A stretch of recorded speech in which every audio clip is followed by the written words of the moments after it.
The summer sun beat down mercilessly on Helena Owens as she knelt in the meadow 3 miles outside Mineral Point, Wisconsin, carefully cutting wild feverfew at its base with her small harvesting knife. And she had no idea that watching her from the ridge above was the man who would soon go to extraordinary lengths just to be near her. Vincent Yates sat astride his horse, supposedly checking the fence line of his sprawling cattle ranch, but his eyes kept drifting to the young woman in the pale green dress, moving methodically through the wildflowers. He had seen her out here twice before in the past month, always alone, always focused intently on her work. The first time, he had ridden down to make sure she was not trespassing with ill intent. That conversation had lasted maybe 5 minutes, but those 5 minutes had lodged themselves in his mind like a splinter he could not extract. She had looked up at him with eyes the color of honey in sunlight and explained, without a trace of fear or apology, that she was gathering plants for medicine. Her father had been the town doctor before his death 2 years prior, and she had learned his craft. Now, in the summer of 1876, with Mineral Point growing as the mining industry expanded, the nearest qualified physician was a full day's ride away. Someone had to help the sick and injured, she had said, and that someone might as well be her. Vincent had granted her permission to gather whatever she needed from his land, tipped his hat, and ridden away. But he had not stopped thinking about her since. Now, watching her work with such careful precision, he felt that same pull in his chest. At 28, he had built his ranch from near nothing, survived harsh winters, market downturns, and the general loneliness that came with being married to the land instead of a woman. He had courted a few ladies over the years, but nothing had ever felt quite right. They wanted him to be softer, gentler, less consumed by the demands of ranch life. Helena, from what little he knew of her, seemed to understand the kind of dedication it took to commit to something larger than yourself. Medicine was her life the way cattle and land were his. He watched her stand, brushing dirt from her skirt, and move to another cluster of plants. She wore a wide-brimmed hat that shaded her face and carried a canvas bag that looked nearly full. Her movements were efficient but not hurried, respectful of the plants she harvested. Vincent realized he was staring and forced himself to turn his horse back toward the ranch house. This was ridiculous. He was a grown man, not some lovesick boy. If he wanted to talk to her, he could simply ride into town and call on her properly. But the thought of that, of sitting in some parlor making stilted conversation while she wondered what he wanted, made him uncomfortable. He was better with actions than words, better with his hands than his tongue. The ride back to the ranch took 20 minutes, and by the time he reached the barn, he had convinced himself to forget about Helena Owens and focus on work. He had cattle to manage, ranch hands to direct, and a whole operation that depended on his constant attention. That resolution lasted exactly 3 days. On the 4th day, Vincent woke with what he told himself was a legitimate concern about a pain in his gut. It was not severe, just a persistent ache that could mean anything. Could be something he ate. Could be the start of something serious. A man could not be too careful about his health, especially out here where a simple ailment could turn deadly if left untreated. By noon, he had convinced himself that the responsible thing to do was seek medical attention. And the only person providing medical attention in Mineral Point was Helena Owens. He washed, changed into clean clothes, and rode into town feeling only slightly guilty about his deception. Maybe he really was sick. The mind was a powerful thing. Maybe thinking about an ailment had manifested one. Mineral Point was busy for a weekday, with miners coming and going from the lead mines that had put the town on the map, farmers bringing goods to market, and the general bustle of a community that straddled the line between frontier settlement and established town. Vincent rode past the general store, the saloon, and the church before turning onto Oak Street, where he knew Helena lived in her father's old house. The white clapboard house stood neat and well-maintained, with a small sign out front that read "Medical Services Available." He tied his horse to the post and stood for a moment, gathering his nerve. This was absurd. He should just leave. But then the door opened, and Helena herself stood framed in the doorway, looking at him with those remarkable eyes. "Mr. Yates," she said, surprise evident in her voice. "Is everything all right? I apologize for calling unannounced," Vincent said, removing his hat. "I have been having some pain, and I thought perhaps you might take a look." Concern immediately replaced surprise on her face. "Of course. Please come in." He followed her inside, taking in the front room that had been converted into a sort of examination area. Medical texts lined shelves on one wall, and a sturdy table sat in the center of the room covered with clean white cloth. Everything smelled of soap, and something herbal he could not identify.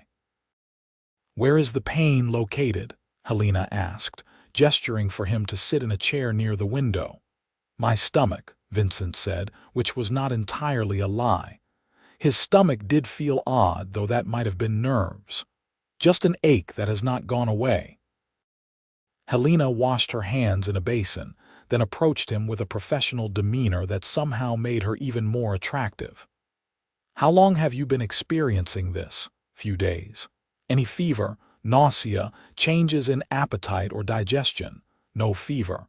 Appetite is fine. No nausea to speak of."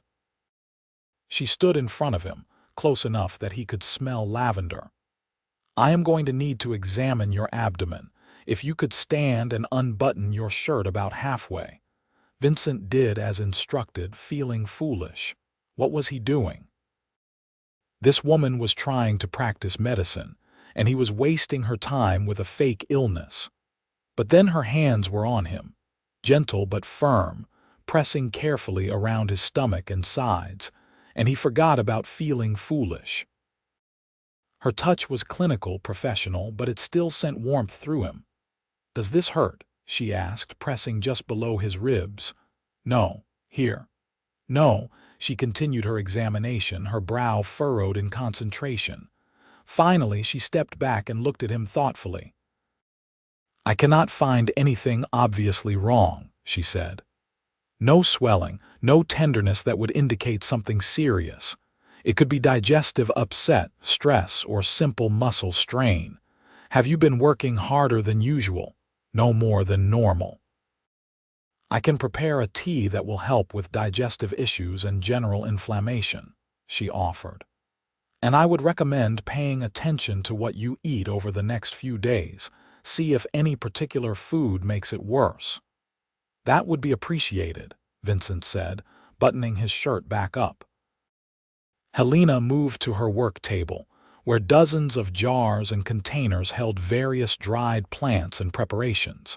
She measured and mixed with practiced ease, her hands quick and sure. "I saw you gathering flowers on my land again," Vincent said, then immediately regretted it. It sounded like he was checking up on her, but Helena just smiled. "Yes, I hope you do not mind.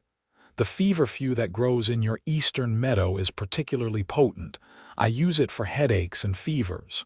"You are welcome to gather whatever you need," Vincent said. "I meant what I said before." "Thank you. It is generous of you." She poured the tea mixture into a small cloth bag and tied it with twine. "Steep this in hot water for 5 minutes. Drink it twice a day. If the pain worsens or you develop other symptoms, please come back immediately." Vincent took the bag, their fingers brushing briefly. "What do I owe you?" $2 should cover it. He paid her, plus an extra $1 that she tried to refuse but eventually accepted. Then he stood there awkwardly, not wanting to leave but having no real reason to stay. "Thank you for your help," he finally said. "Of course. I hope you feel better soon." Vincent left feeling like an idiot and a fraud, but also oddly elated. He had spoken with her, been close to her, heard her voice and seen her smile. It was not much, but it was something. The tea she had given him actually did make his stomach feel better, though that was probably because there had been nothing wrong with it in the first place beyond nervous tension. 2 weeks passed. Vincent threw himself into work, trying to forget about his ridiculous visit to Helena. But every time he rode past that eastern meadow, he looked for her. She came once during those 2 weeks, and he watched from a distance, not trusting himself to approach. His ranch foreman, a grizzled man named Thomas who had worked cattle for 40 years, noticed his distraction. "Something on your mind, boss?" Thomas asked one afternoon as they mended a section of fence. "Just thinking about winter preparations," Vincent lied. Thomas gave him a knowing look but said nothing. The next excuse came 3 weeks after his first visit. Vincent had been working with a new horse, a spirited mare that did not appreciate his attempts at training. She had reared, he had fallen, and he had genuinely scraped his arm badly enough to require attention. He showed up at Helena's door in the early evening, blood seeping through the makeshift bandage he had wrapped around his forearm. Helena answered immediately, took one look at his arm and ushered him inside. "What happened?" she asked, already moving to gather supplies. "Disagreement with a horse," Vincent said. "The horse won. Sit down. Let me see." He sat at the examination table this time while she carefully unwrapped his crude bandage. The scrape was not deep but was wide and dirty, embedded with bits of dirt and grass. "This needs to be cleaned thoroughly," Helena said. "It is going to hurt. I have had worse."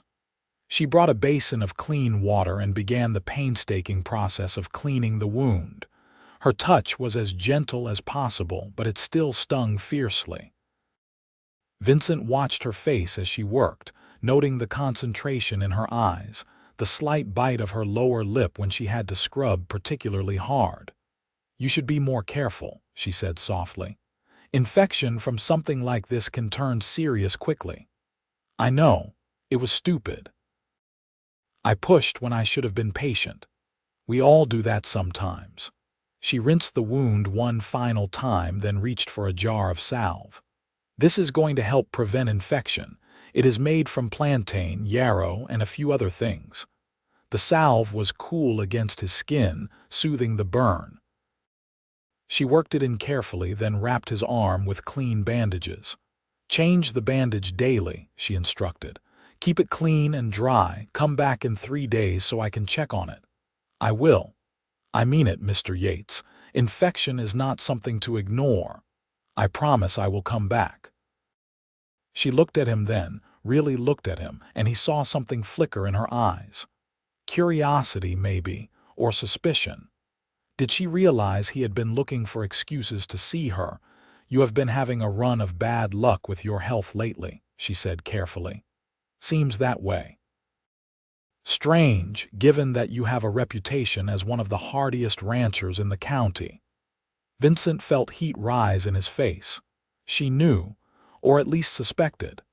"Guess everyone has their season of troubles," he said, not quite meeting her eyes.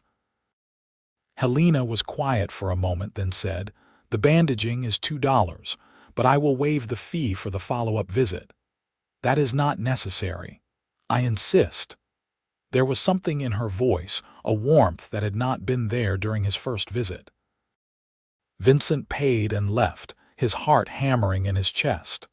She knew he was inventing reasons to see her, and she had not called him on it or turned him away. Did that mean something? He came back 3 days later as instructed. The wound was healing well, no signs of infection. Helena examined it, applied fresh salve, and put on a new bandage. "You heal quickly," she observed. "Good constitution, I suppose." "Indeed." She smiled then, a real smile that lit up her entire face. "For someone who has been so sickly lately." Vincent laughed, caught completely off guard. You think I am inventing ailments. I think you are a terrible patient for someone who is never actually sick. Maybe I am just accident-prone. Maybe." She tilted her head, studying him. "Or maybe you could simply call on me like a normal person instead of injuring yourself." The directness of it stunned him. Vincent stood there, bandaged arm forgotten, staring at this remarkable woman who had just called him out and offered him an invitation in the same breath. "I am not good at calling on people," he admitted. "I never know what to say. My work is cattle and land, not conversation." "Then perhaps we should talk about cattle and land," Helena said. "And medicine. I imagine we both understand what it means to be dedicated to our work." "I would like that," Vincent said quietly. "I would like that very much." "Then come to dinner tomorrow evening, 7 o'clock. I am not the best cook, but I can manage a decent meal." "I will be here." Vincent left walking on air. He had not felt this way since he was a teenager, this giddy excitement mixed with terror. She wanted to see him. Actually wanted to see him, not just as a patient but as a man. He showed up the next evening exactly on time, carrying a bottle of wine he had purchased from the general store and wearing his best clothes. His hands shook slightly as he knocked on the door. Helena answered wearing a blue dress he had not seen before, her dark hair pinned up in a soft style that framed her face. She was beautiful, and the sight of her made his breath catch. "Come in," she said, taking the wine. "Thank you for this." Dinner was simple but good. Roasted chicken, vegetables from her garden, fresh bread. They ate in her kitchen, which was far more intimate than a formal dining room would have been. At first, the conversation was halting, both of them nervous. But then Vincent started talking about a problem he was having with his herd, and Helena asked intelligent questions. And somehow that led to her talking about a difficult case she had treated. And before he knew it, they had been talking for 2 hours and had barely noticed the food. "I treated a miner last week who had gotten a piece of lead ore embedded in his hand," Helena said, her eyes animated. "It had been there for days before he came to me, and the infection was starting to spread. I had to cut it out and clean the wound, and he barely flinched." "These miners are incredibly tough."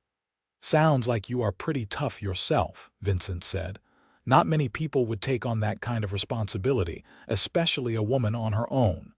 Helena's expression became more serious. "I did not have much choice. When my father died, I could have sold this house, moved to a city, tried to find work as a seamstress or teacher. But he had spent his entire life serving this community. I grew up learning medicine from him, watching him help people. It felt wrong to let that knowledge go to waste." "Your father would be proud of you." "I hope so." She looked down at her hands.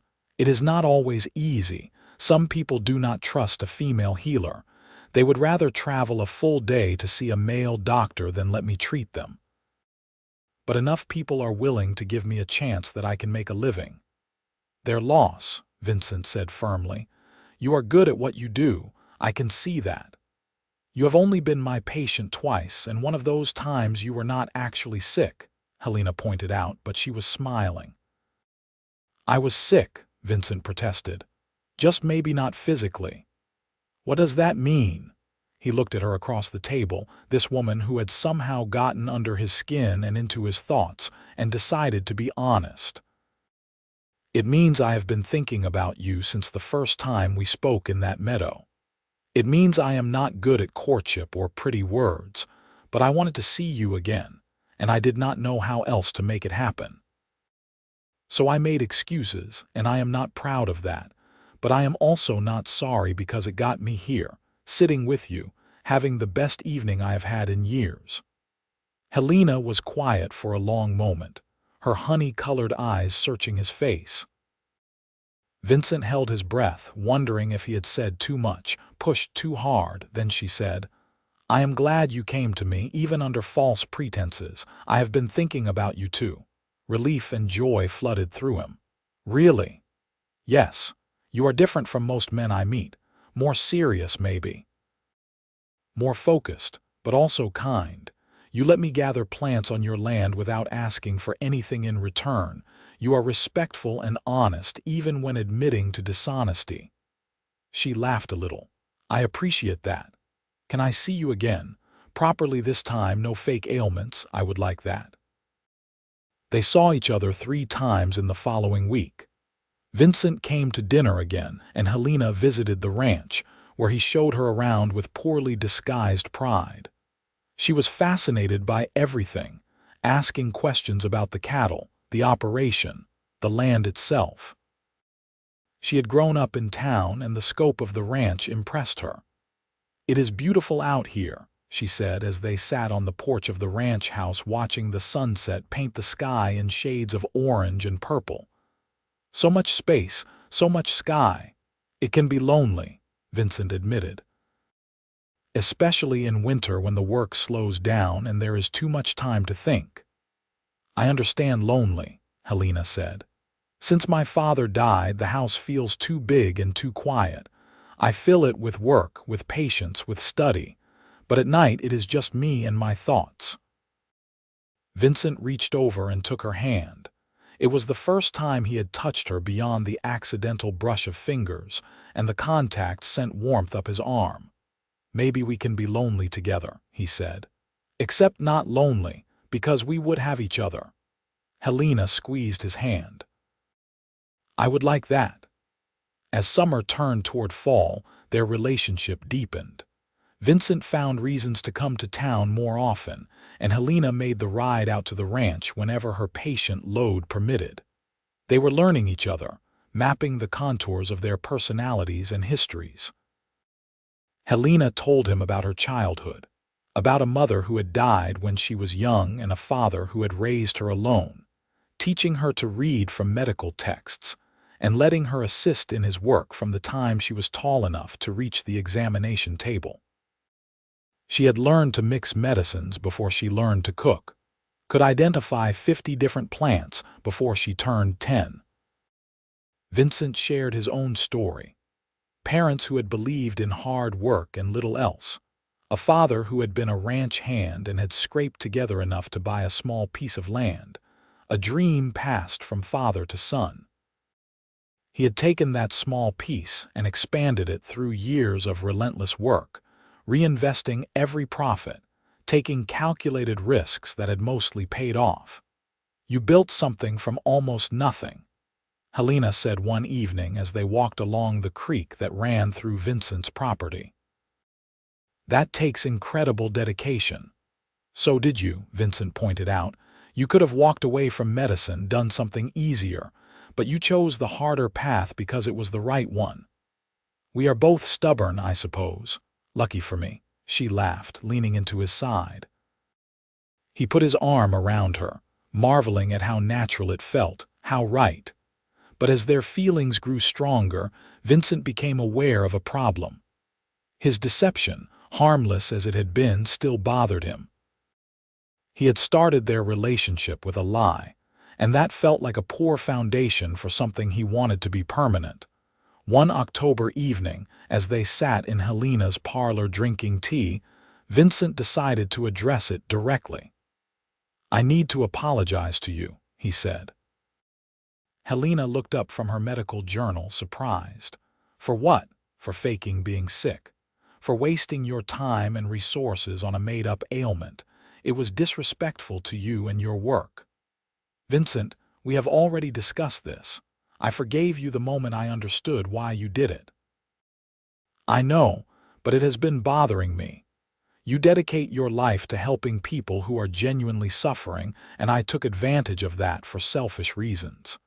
Helena set down her journal and moved to sit beside him on the sofa. "Look at me," she said gently. When he did, she continued, "What you did was unconventional and perhaps a bit foolish, but it was not malicious. You were trying to find a way to spend time with someone you cared about. I understand that, and I am not angry." "You are not." "No. In fact, I find it rather endearing." Most men would have tried to impress me with swagger or boasts. You pretended to have a stomachache. It is possibly the most unthreatening courtship strategy I have ever heard of. Vincent could not help but laugh. When you put it that way, it sounds even more pathetic. It sounds sweet. And honest in its own strange way. You were honest about everything except being sick. She took his hand. Vincent, I have been courted by men who lied about important things, who pretended to be someone they were not, who wanted to change me or control me. You have never been anything but yourself. That means more to me than you know. I love you, Vincent said, the words coming out before he could stop them. I did not plan to say that yet, but it is true. I love you, Helena. Her eyes widened, then filled with tears. I love you too, she whispered. I think I have since that first dinner, maybe even before. He kissed her then, gentle and careful, pouring everything he felt into that contact. She kissed him back, her hands coming up to cup his face, and Vincent felt like every hard year, every lonely night, every sacrifice had been worth it to reach this moment. When they finally pulled apart, both breathing hard, Helena said, I suppose we should talk about what happens next. Marry me, Vincent said. I know it is fast, but I am sure I want to spend my life with you. I want to build something together, support each other's work, have a family. I want everything with you. Yes, Helena said, laughing and crying at the same time. Yes, absolutely yes. They were married 6 weeks later, on a cold November day with half the town in attendance. Helena wore a cream-colored dress with lace at the collar and cuffs, and Vincent wore a new suit that made him deeply uncomfortable, but that Helena said made him look handsome. Thomas served as best man, and the wife of the general store owner stood up with Helena. The ceremony was simple and brief, held in the same church where Helena's father was buried. As Vincent slipped the ring onto Helena's finger and promised to love and cherish her for the rest of his life, he felt a peace settle over him that he had never experienced before. This was right. This was meant to be. They held a small reception at the ranch, with food and drink and music provided by a fiddle player from town. People danced in the barn and toasts were made, and Vincent could not stop looking at his wife, marveling that she had chosen him. Later, after the guests had gone and they were alone in the ranch house, Helena stood at the window looking out at the star-filled sky. I used to imagine what it would be like to live out here, she said. It is even better than I pictured.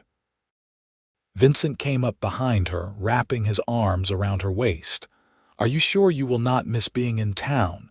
Your practice is there, your home. My practice can be anywhere people need medical care, and my home is wherever you are. She turned in his arms to face him. Besides, I have been thinking. There are people who work on this ranch, live in the area around it. They need medical care too, maybe more than the people in town who have easier access to help. I can continue my work from here, maybe even expand it. You have been planning this. I have been thinking about it, she admitted. About how to make both our lives work together. Is that all right? It is more than all right. It is perfect. Their first months of marriage were an adjustment, as all marriages are. Helena moved her medical supplies and books to the ranch, setting up a room in the house as a workspace. Word spread that medical care was available at the Yates ranch, and people started coming, ranch hands with injuries, farmers' wives with sick children, miners from the nearby claims who trusted Helena's growing reputation.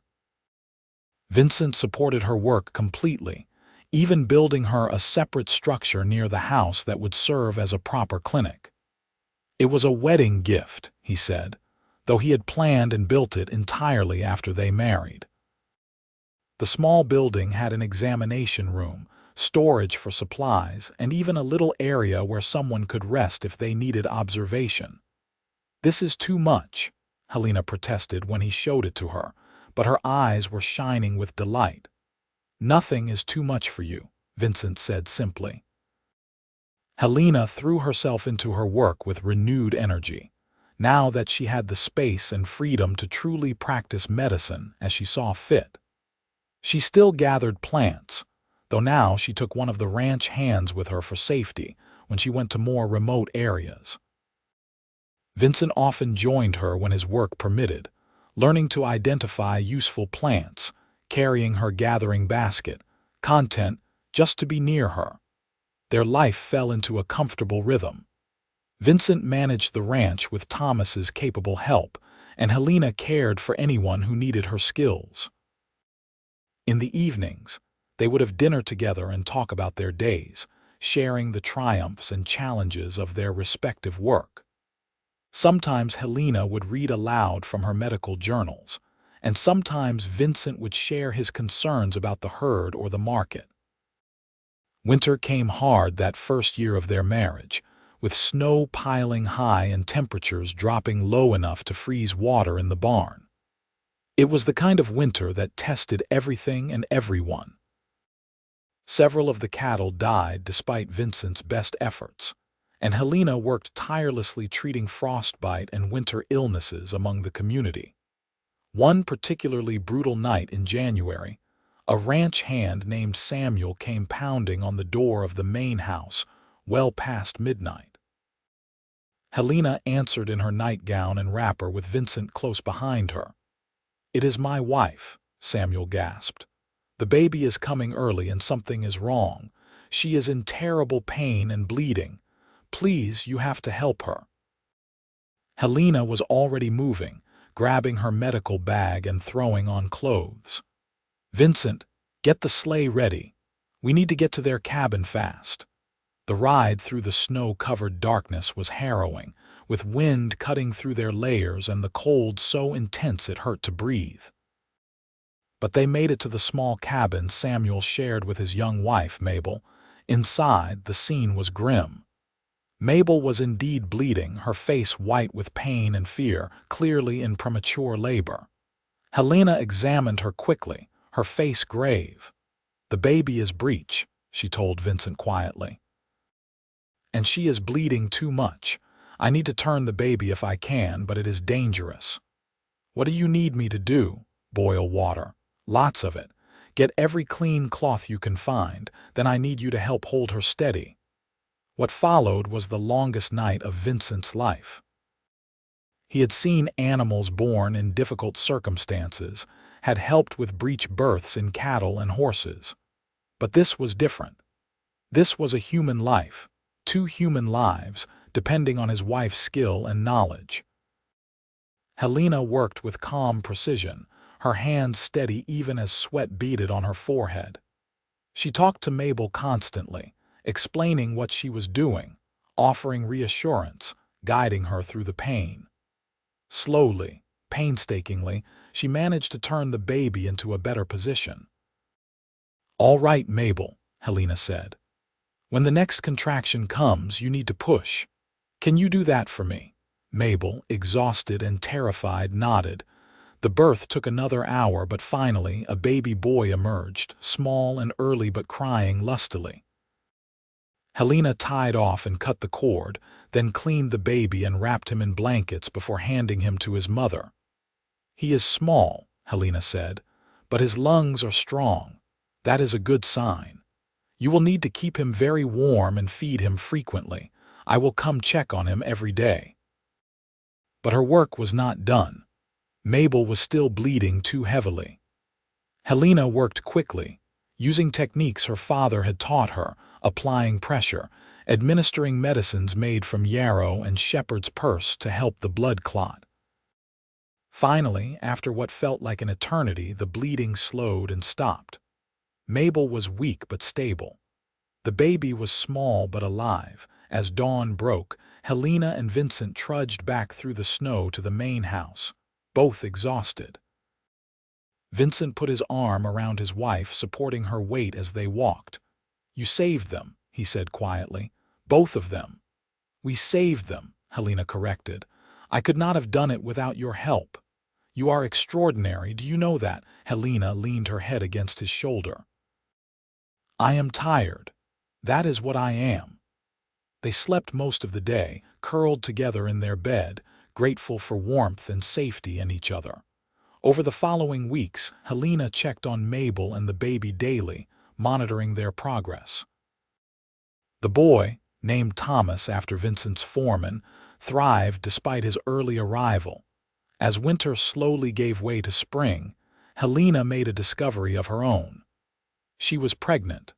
She told Vincent one evening in late March as they sat together watching the sunset from their porch.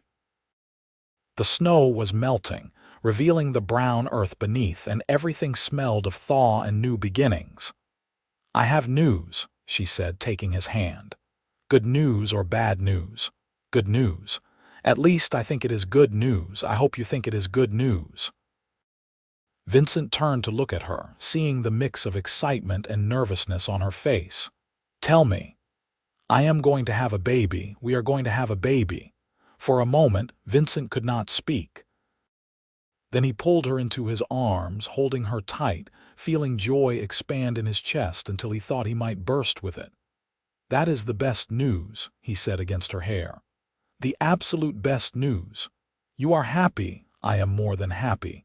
I am ecstatic, terrified but ecstatic." Helena laughed. "I am terrified too, but also thrilled." "When? October, I think, maybe early November." Vincent pulled back to look at her face, cupping her cheek with his hand. "I love you so much, you know that, right? You and this baby are everything to me. I know, I love you too." The pregnancy progressed well through spring and into summer. Helena continued her work, though she was more careful about what she took on and accepted help more readily. Vincent was simultaneously thrilled about the coming baby and constantly worried about Helena's health. He read everything she had about pregnancy and childbirth, asked her endless questions, tried to learn everything he could to prepare. "You are adorable when you are anxious," Helena told him one day in July, as he fretted over her carrying a basket that weighed maybe 5 pounds. "I am not anxious, I am cautious." "You are definitely anxious. I am a trained medical professional who has delivered dozens of babies. I know what I am doing." "I know you know what you are doing. That does not mean I am not allowed to worry." She kissed him, soft and sweet. "Worry a little less and enjoy this a little more. We are having a baby, Vincent. Our baby." He tried to take her advice, tried to enjoy the anticipation rather than drown in worry. He built a cradle from oak wood, sanding it smooth so there would be no splinters, carving simple designs into the headboard.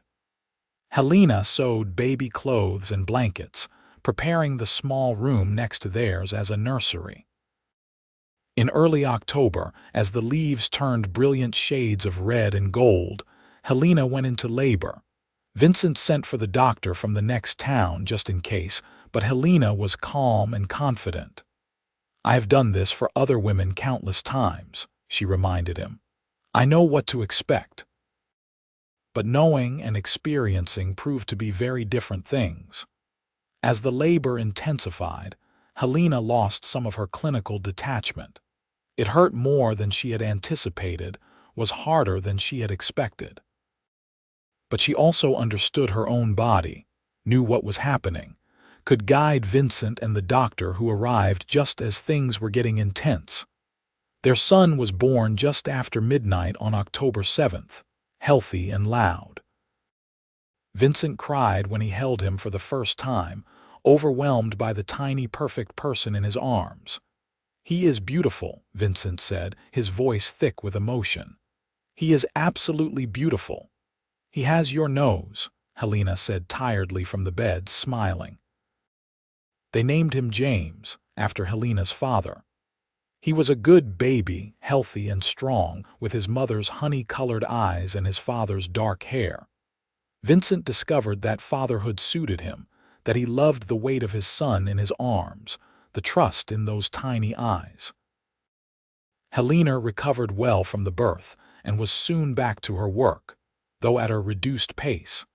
She had help now, having trained a young woman from town who had expressed interest in learning medicine. Together, they managed the medical needs of the community while Helena also cared for James. Life was full and busy and good. Vincent had never imagined he could be this happy, that simple domestic life could bring such profound satisfaction. He would come in from a long day working with the herd to find Helena feeding James or reading to him, and his heart would feel so full he could barely contain it.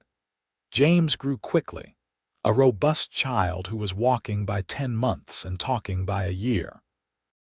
He was curious about everything, trailing after his father around the ranch, fascinated by the cattle and horses, bringing his mother any flower or interesting plant he found. "He has your love of growing things," Vincent told Helena one afternoon, watching their 2-year-old son carefully examine a dandelion.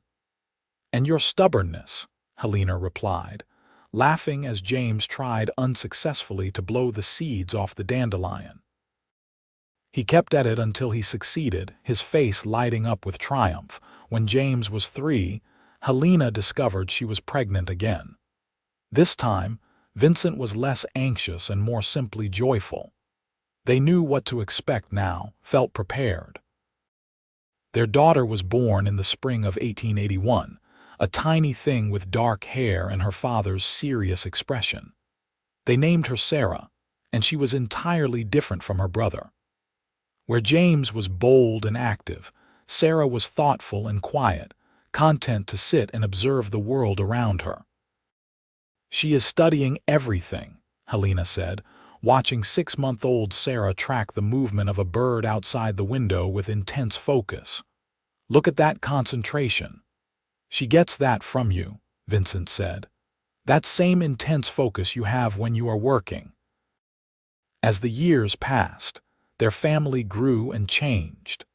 James started helping around the ranch in small ways, learning from his father the way Vincent had learned from his own father.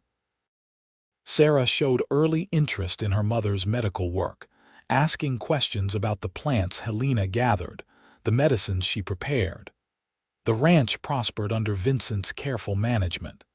He expanded the herd, bought more land, hired more workers. But he was careful never to let work consume him the way it had before Helena.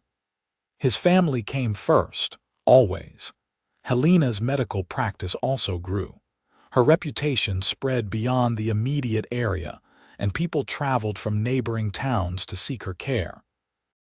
She trained 3 apprentices over the years, all women who might otherwise have had no opportunity to learn medicine.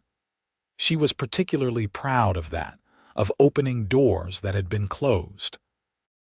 In 1885, when James was 8 and Sarah was 4, Helena delivered Samuel and Mabel's 4th child, a girl. Young Thomas, the boy she had saved on that desperate winter night, was now a healthy boy helping his father around the ranch. "You ever think about that night?" Vincent asked Helena later as they sat together on their porch watching the sunset, the same way they had done for years. "I think about it sometimes," Helena said. "How close we came to losing both of them. How frightened I was, even though I tried not to show it. You saved them." "You save people all the time." "Not always. I have lost patience, Vincent. People I could not help despite everything I tried." He took her hand, lacing their fingers together. "I know, but you try. You always try. You give everything you have to helping people. That matters, even when the outcome is not what you hoped for." Helena squeezed his hand, grateful for his understanding, his support. Their marriage had not always been easy. They had fought sometimes, struggled with balancing their respective work, dealt with the normal frustrations of life together. But through it all, they had loved each other, supported each other, chosen each other every single day. "You ever regret it?" Helena asked. "Faking being sick to get my attention, starting us off with a deception," Vincent laughed. "Not for one single second. That fake stomachache was the best decision I ever made." Even better than buying that new breeding bull you are so proud of. Much better than the bull. They sat in comfortable silence as the sun dipped below the horizon, painting the sky in shades of orange and pink. James was in the barn helping Thomas feed the horses, and Sarah was inside reading a book, probably one of Helena's medical texts if her recent habits were any indication. "We have built a good life," Helena said softly, "better than I ever imagined." "We have," Vincent agreed, "and it all started with wildflowers and a lie." Helena laughed, leaning her head on his shoulder. "The best lie you ever told." Years continued to pass, each one bringing new challenges and joys. James grew into a strong young man who loved the ranch as much as his father did, who had a natural way with cattle and horses. At 18, he took on more responsibility, becoming Vincent's true partner in running the operation.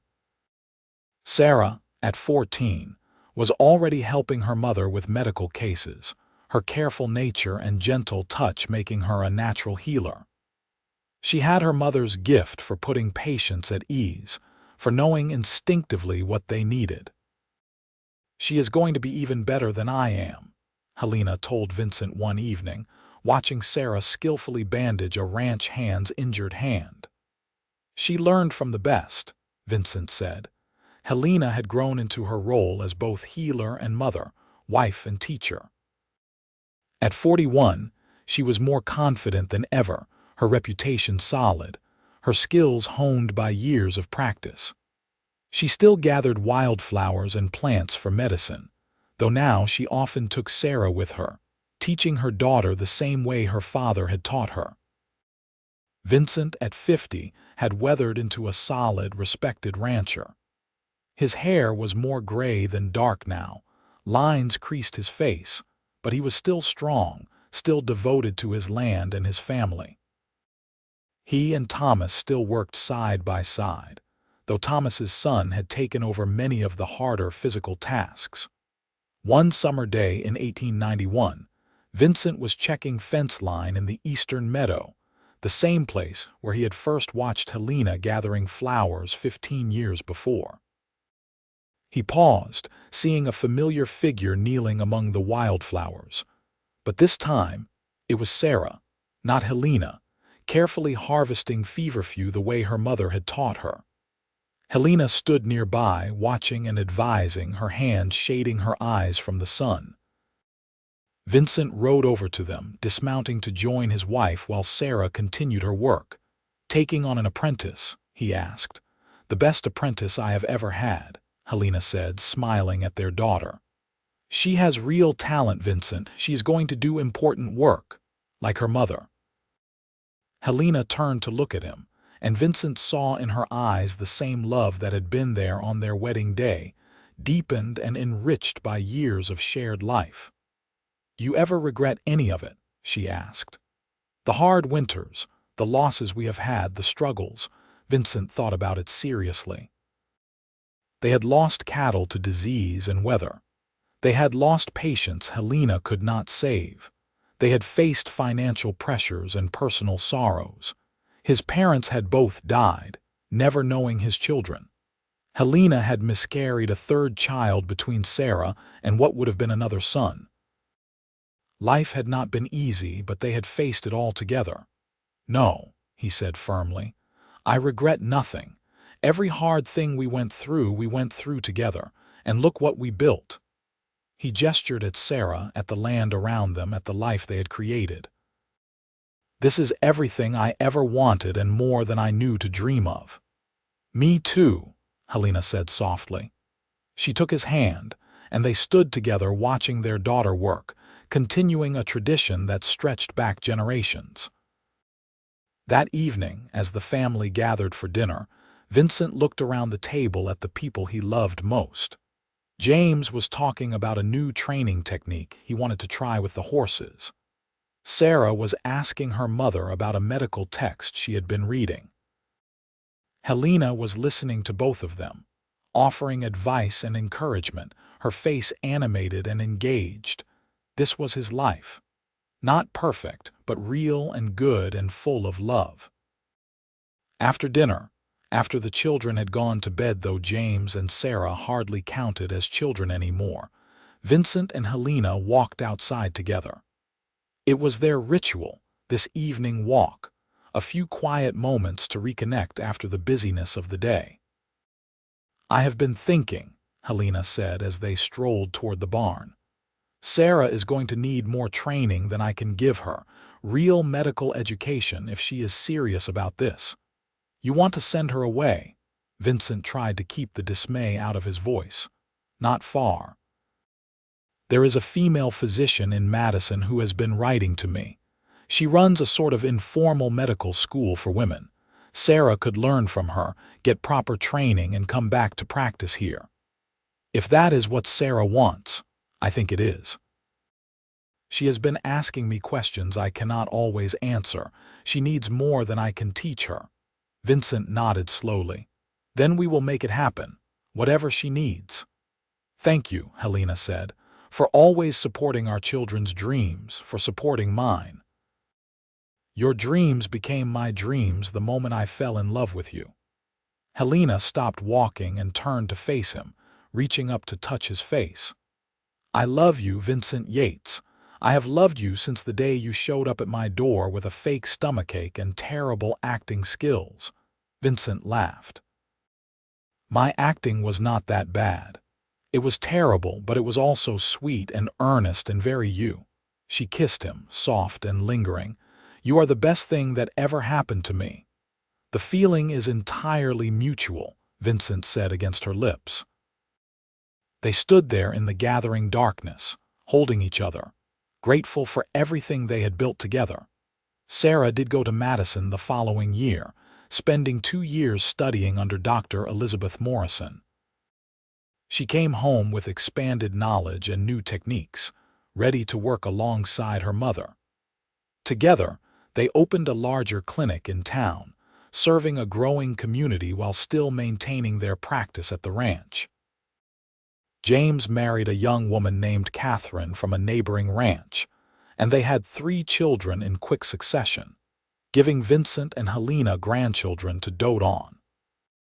James and Catherine built a house on the ranch land, and James took over more and more of the daily operations as Vincent gradually stepped back. By 1895, Vincent was content to advise rather than manage, to spend more time with Helena, to enjoy the grandchildren, to reflect on a life well lived. He was 54, Helena was 45, and they had been married for nearly 20 years. One October afternoon, the anniversary of James's birth, the whole family gathered at the main ranch house for a celebration. Children ran around the yard. James and Catherine managed the chaos with patient good humor, and Sarah arrived from town with stories about her patients. Helena stood at the kitchen window watching it all, feeling profoundly grateful. Vincent came up behind her, wrapping his arms around her waist the way he had done 1,000 times before. "Happy?" he asked. "Incredibly happy," Helena said. "Sometimes I can barely believe this is my life, that I have all of this." "You have worked for all of this," Vincent reminded her. "Every bit of it. We worked for it, together." They went outside to join the celebration, to cut the cake Helena had made, to listen to James tell stories and Sarah explain a complicated medical case she had handled that week. The grandchildren clamored for their grandfather's attention, and Vincent obliged, lifting the smallest one onto his shoulders and making the child shriek with laughter. Helena watched her husband with their grandchildren, this man who had faked an illness just to spend time with her, who had built a life with her out of mutual respect and deep love. She thought about the young woman she had been, gathering wildflowers in a meadow, dedicated to her work but lonely in her dedication. She thought about the rancher watching her from the ridge, trying to work up the courage to speak to her. She thought about fake stomachaches and real injuries, about a courtship built on honesty and trust, despite its unusual beginning. She thought about hard winters and successful births, about losses and triumphs, about the daily work of building a marriage and raising children and serving a community. All of it had brought her here, to this moment, surrounded by family and love and the evidence of a life well lived. Vincent caught her eye across the yard and smiled, that private smile meant just for her. Helena smiled back, her heart full. That night, after everyone had gone home and the house was quiet, Helena and Vincent sat on their porch in the darkness, listening to the sounds of the ranch settling for the night. "You remember the first time we sat out here together?" Helena asked. "The night after our wedding," Vincent said. "You talked about making your medical practice work from the ranch. And you supported me completely, even though it meant our house would never be quiet, would always have people coming and going. Best decision I ever made." "Well, second best after the fake stomachache." Helena laughed, the sound warm and rich in the darkness. "You are never going to let that go, are you? It is a good story, our grandchildren love it. They think you are ridiculous. I am ridiculous, ridiculously in love with you." Helena groaned at the pun, but she was smiling. That was terrible, but true. They sat in comfortable silence, holding hands, content in each other's presence. Somewhere in the distance, a coyote howled and cattle lowed in response. The ranch was alive around them, the land they had worked and built and loved. "What do you think happens next?" Helena asked. "We have raised our children, established our work. What is the next chapter?" Vincent considered the question seriously. "I think we keep doing what we are doing. Keep supporting James and Sarah in their work. Keep enjoying our grandchildren. Keep learning and growing. Keep loving each other." "That sounds perfect. And maybe," Vincent added, "I will fake another illness or two just for old time's sake." Helena swatted his arm. "Do not even think about it. I am onto you now. Worth a try." They laughed together, the sound carrying across the darkening land. Two people who had found each other against the odds, who had built something lasting and true, who had faced life's challenges together and come through stronger for it. Vincent thought about the young man he had been, watching a woman gather wildflowers and trying to find the courage to approach her. He had taken the coward's way, faking illness instead of simply being honest about his interest. But that small deception had led to honesty, to love, to everything that mattered. Helena thought about the focused young woman she had been, so dedicated to her work that she had almost forgotten to want anything else. She had been content with her solitary life, or so she had told herself. But Vincent had shown her that she could have both work and love, purpose and partnership. They had saved each other in their own ways. As the stars came out above them, brilliant and countless in the clear autumn sky, Vincent and Helena Yates sat together on the porch of their ranch house, grateful for wildflowers and fake illnesses, for second chances and new beginnings, for the beautiful, complicated, wonderful life they had built together. Their love story had started with a simple deception, and had grown into something true and lasting, a foundation strong enough to support not just their lives, but the lives of their children and grandchildren, rippling out into the community they served and the land they stewarded. It was not a perfect story, but it was theirs, and that made it perfect enough. The years ahead would bring more challenges, more joys, more ordinary days and extraordinary moments. They would see Sarah establish herself as a respected physician in her own right. They would watch James expand the ranch and pass it on to his own children. They would welcome more grandchildren, face more losses, celebrate more victories. But through it all, they would have each other, just as they had promised on that cold November day when they stood before God and community and pledged their lives to each other. Vincent squeezed Helena's hand, and she squeezed back, a simple gesture full of meaning. They sat together as darkness settled fully over the land. Two people who had found in each other everything they needed, who had built a life of purpose and love, who had discovered that sometimes the best things begin with the smallest, most ridiculous gestures.